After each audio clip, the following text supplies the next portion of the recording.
You're the only one I need. You're the only one I need, yeah. Girl, I like ecstasy. To ecstasy, your love is bringing me. Love your natural high.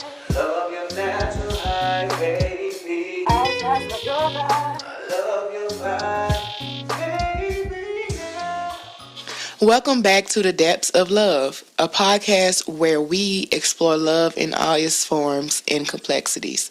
I'm your host, Janelle Williams. And I'm Marcus, your co-host. We're here to dig deep into the heart of love, what it means, how we experience it, and today we're diving into the topic that's often romanticized but not often understood. That's right. Today we're talking about unconditional love. It's a concept that's everywhere, in songs, movies, and books. We all seem to crave it, but does it really exist? Is it just a myth? Can we truly love without conditions? It's a big question, and by the end of this episode, we hope to explore what unconditional love means, whether it's even possible, and how it plays out in different relationships. Exactly.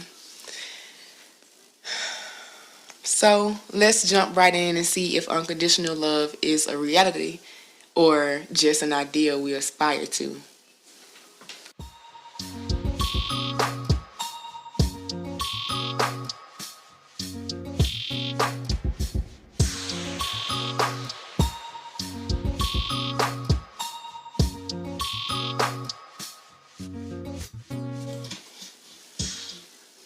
Let's start by breaking down what we mean when we say unconditional love. The idea is pretty simple. It's love that isn't based on what the other person does or doesn't do. It's love that doesn't change no matter what. But here's the question. Is it even possible for someone to love without any conditions? Because when you think about it, aren't all relationships based on some kind of mutual exchange? Exactly. We can say we love unconditionally, but is there always some level of expectation? Maybe it's emotional support or even something as simple as respect. Let's take the example of parental love. Parents often say they love their children no matter what, but there are still expectations like being treated kindly, right? Yeah, even in the most loving parent-child relationship, there's an understanding that love might be unconditional, but behavior still matters. You can love someone and still hold them accountable. And this brings up an important distinction. Maybe unconditional love doesn't mean loving someone without any expectations, but loving them in spite of their imperfections or mistakes. It's not a free pass to do anything and still be loved.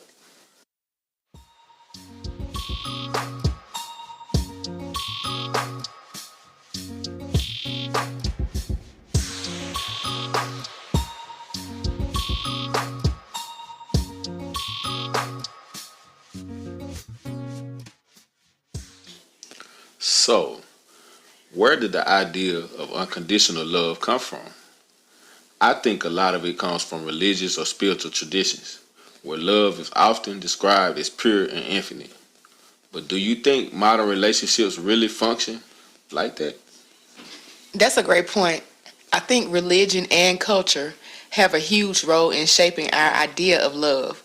In many traditions, God's love is described as unconditional, and that's where the idea of this perfect love comes from. But when we apply that to human relationships, things get a little messier. We're flawed, and that means our love often comes with conditions, whether we want to admit it or not. And I think it's important to address the misconception that people sometimes think that unconditional love means tolerating anything, even if it's unhealthy or harmful. But that's not really love. That's more about enabling bad behavior. Exactly.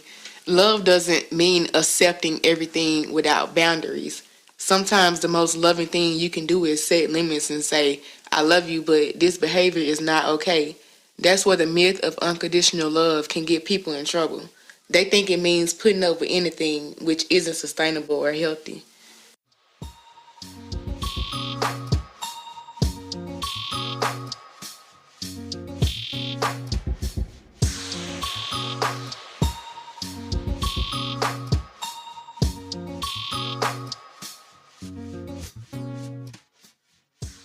Okay, So let's bring it into real life. Can you think of any examples where unconditional love really exists, or at least where it comes close?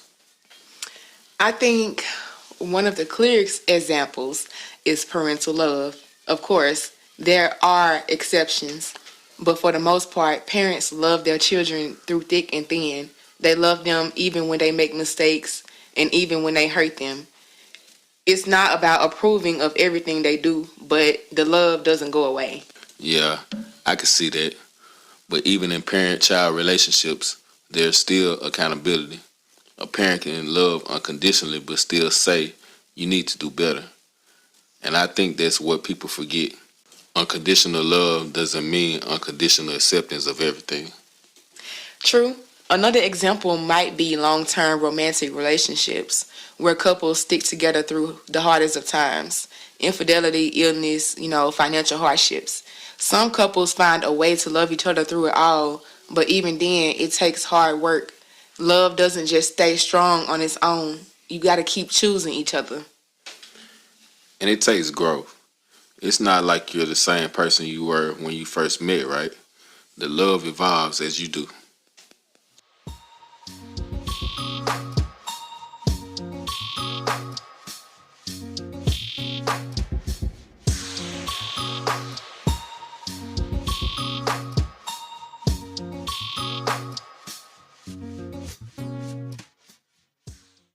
So here's where we might want to clear some things up. Just because love might have some conditions doesn't mean it's not real or deep. There's a difference between having boundaries and loving conditionally. Right. Setting boundaries in a relationship doesn't mean you love someone less.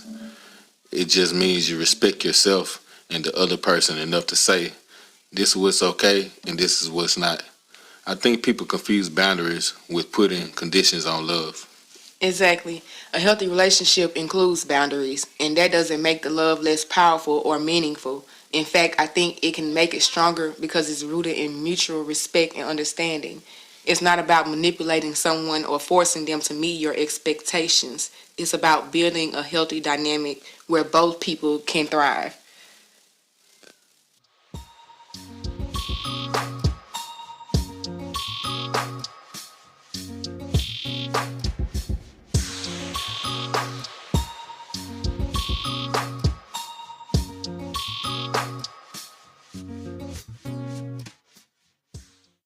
So, is unconditional love a myth, Jeanette? I think it depends on how we define it. If we mean love that lasts regardless of mistakes, flaws, or changes, then no, I don't think it's a myth. I think that kind of love is real, but it's rare and it takes work. If we mean love with zero expectations or boundaries, then yes, that might be more of a myth. What do you think? I agree. I think it's about loving someone for who they are while still holding space for accountability and growth. You can love someone unconditionally and still have conditions for how you want to be treated. And maybe that's the takeaway. Unconditional love isn't about overlooking everything. It's about choosing to love someone through everything, even when it's hard, but also knowing that you deserve to be loved and respected in return. So now we're going to take a break, and when we come back, we're going to play a game called Love in Every Scenario.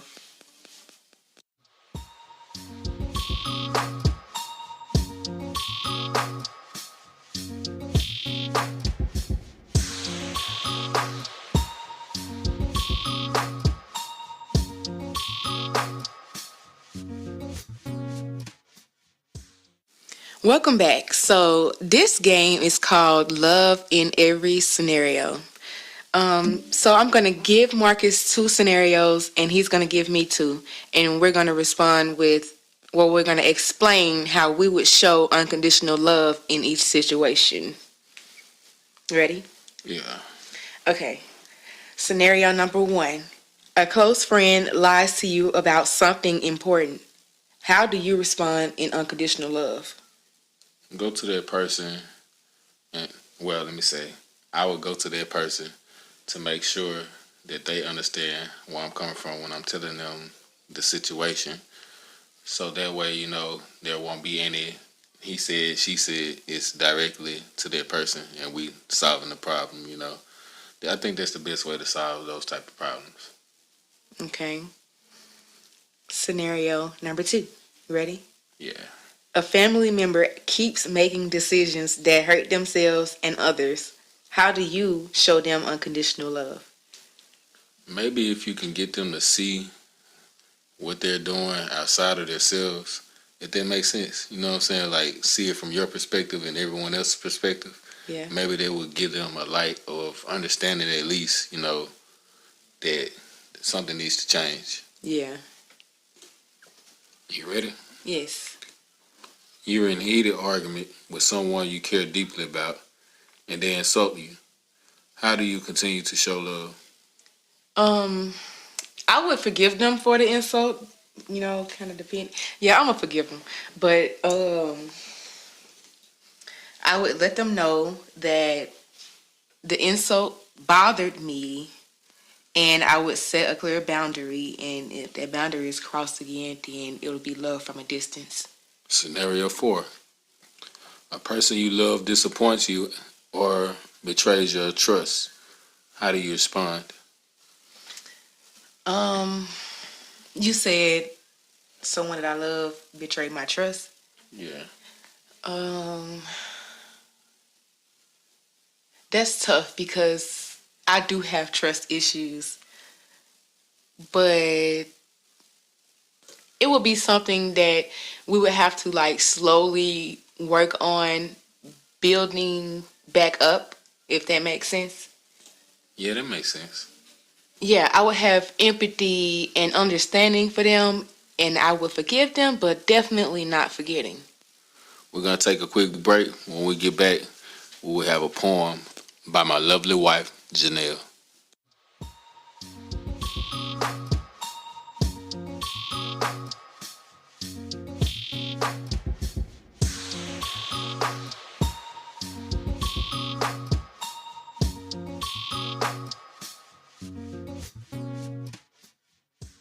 Welcome back. Now, let's take a moment to reflect on the power of small acts of love. Here's a brief yet profound poem by Emily Dickinson, capturing the essence of unconditional love through kindness and compassion. If I can stop one heart from breaking, it shall not live in vain. If I can ease one life the aching, or cool one pain, or help one fainting robin unto his nest again, I shall not live in vain. This poem was by Emily Dickinson, Unconditional Love. Thanks for joining us today on The Depths of Love. We'd love to hear your thoughts. Do you believe in unconditional love? Let us know.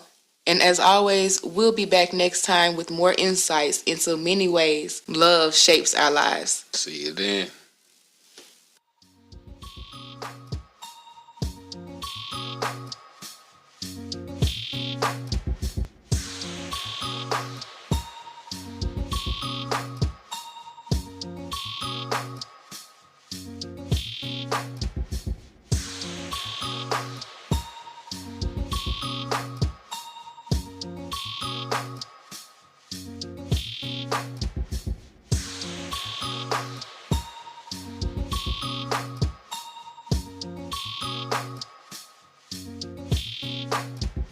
You're the only one I need. You're the only one I need, yeah. Love like ecstasy. To ecstasy,